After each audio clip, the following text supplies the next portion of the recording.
오늘도 하루를 낭비하셨나요? 하려던 일을 시작도 못하고 인스타 쇼츠 영상만 몇 시간 보셨나요? 미루다가 하루가 끝나고 찝찝한 기분이 드신가요? 자책을 하고 계신가요? 이 영상에 따라 하루를 지내보세요. 여러분의 하루가 달라질 수 있습니다. 안녕하세요. 감각적인 시스템 설계자 노말입니다. 우리는 왜 매번 시간을 낭비하고 후회하는 패턴을 반복하게 될까요? 저는 시간 관리에 관심이 많은 사람이지만 원래 그랬던 사람도 아니었고 지금도 가끔은 민기적거리고 만족스럽지 않은 하루를 보낼 때도 있어요. 그래서 왜 그럴까를 생각을 해봤습니다. 왜 시간을 낭비하고 하루의 끝을 후회와 같은 찝찝한 기분이 남긴 채로 끝내게 될까? 그 이유는 세 가지로 정리가 되더라고요. 첫 번째, 계획이 없다. 어떠한 계획도 없는 하루는 시간을 쫓기면서 이렇게 엎혀가다 보니까 내가 주도적으로 시간을 쓴다는 느낌이 들지 않았습니다. 생각을 해보세요. 오늘 너무 바쁠 걸로 예상이 되는 하루예요. 이 머릿속에 뭐를 챙기고 출근해서 먼저 뭐를 하고 보고는 몇 시때쯤 해야 되겠다. 이렇게 간단하게라도 계획을 세우는 날과 일단 딱 닥쳐서 되는 대로 일을 쳐내는 날, 이렇게 두 날을 비교를 해보면 어떤 게 더 밀도 있는 하루였는지가 답이 나올 거예요. 두 번째, 루틴이 없다. 저는 루틴을 일종의 시스템이라고 보는데 실행하기를 딱 누르면 원래 짜놓은 프로세스대로 그대로 이행을 하는 겁니다. 루틴을 잘 만들어 놓기만 하면은 매일매일 최대의 생산성을 끌어내서 하루를 보낼 수가 있어요. 예를 들어서 내 아침 루틴을 5시 50분에 일어나서 5분간 세수 양치를 하고 또 5분간은 옷을 갈아입고 6시에 운동을 하러 나간다 라는 4단계 시스템을 만들어 두었습니다. 그러면 나는 이 5시 50분에 알람 소리를 듣고 일어날까 말까, 일어나서 뭘 할까 라고 생각을 하지 않고 그냥 일어나서 세수를 하러 가면 되는 거예요. 여기에서 생각을 할 틈을 주지 않는 게 포인트입니다. 그래서 내 일상에 루틴이랑 시스템이 없다면 시간을 낭비할 여지가 많아집니다. 세 번째, 미룬다. 이것만 보고 시작하지 뭐. 지금 당장 급한 거 아니니까 다음에 하지 뭐. 이렇게 미루는 이유는 다양합니다. 오히려 완벽주의인 사람에게도 많이 나타나는 경향인데요. 왜인지는 짐작이 가시죠? 완벽하게 준비된 상태에서 시작을 하고 싶어서 자꾸 미루게 되는 거예요. 이런 미루는 심리랑 해결하는 방법도 재미있는데요. 이거는 다음에 좀 더 다뤄보도록 하겠습니다. 이렇게 세 가지 때문에 우리가 자꾸 미루게 되고 시간 낭비를 하게 되고 하루를 찝찝하게 끝내게 되는 것 같습니다. 그럼 이제부터 우리가 어떻게 해야 하루를 낭비하지 않고 뿌듯한 기분으로 끝낼 수 있는지 5가지로 정리를 해봤는데요. 오늘 당장 해보세요. 이쯤에서 구독과 좋아요를 눌러주시면 밀도 있는 하루를 보내게 될 것을 약속드립니다. 1.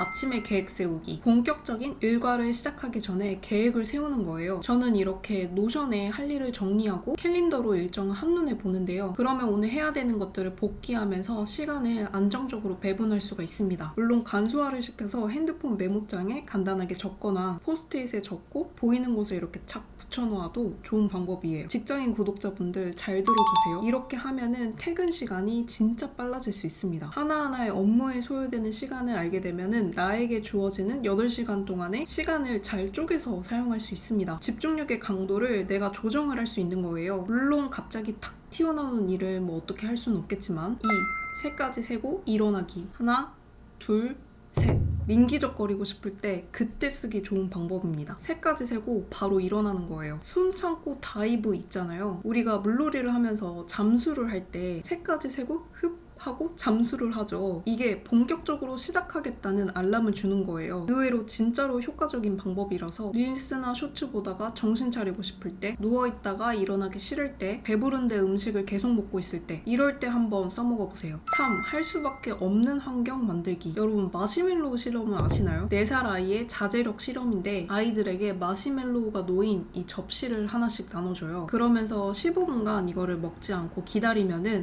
하나를 더 주겠다라고 말을 합니다. 그러면 얼마나 많은 아이들이 이 유혹을 참을 수가 있을까요? 75%의 아이들은 홀라당 그냥 먹어버리고요. 15%의 아이들만 참아냈다고 합니다. 이렇게 자제력이 높은 아이들은 놀랍게도 성인이 되고 나서도 학교 성적이 좋은 편이었고 심지어 몸무게도 덜 나간다고 합니다. 무언가를 위해서 참고 버티는 것은 진짜 어려운 일인데 그렇다고 타고난 사람들만 하는 게 아니고요. 그런 환경을 만들어주면 됩니다. 예를 들어서 내가 퇴근을 하고 집에 오기만 하면은 아무것도 하기가 싫고 그냥 침대에 누워버린다. 그러면 집에 바로 가지 않고 도서관이나 카페를 가는 거죠. 그런 환경에 나를 넣어버리는 겁니다. 다이어트를 해야 되는 사람이라면 냉장고에 살찌는 음식을 다 치워버리는 것도 그런 환경을 만들어 두는 거죠. 내가 자제력이 없어서 또 이거를 못했네. 참아야 되는데 무조건 참아야지 이렇게 생각할 필요가 없습니다. 사람이 원래 그런 거니까 자책하지 말고 그런 환경에 나를 넣어버리세요.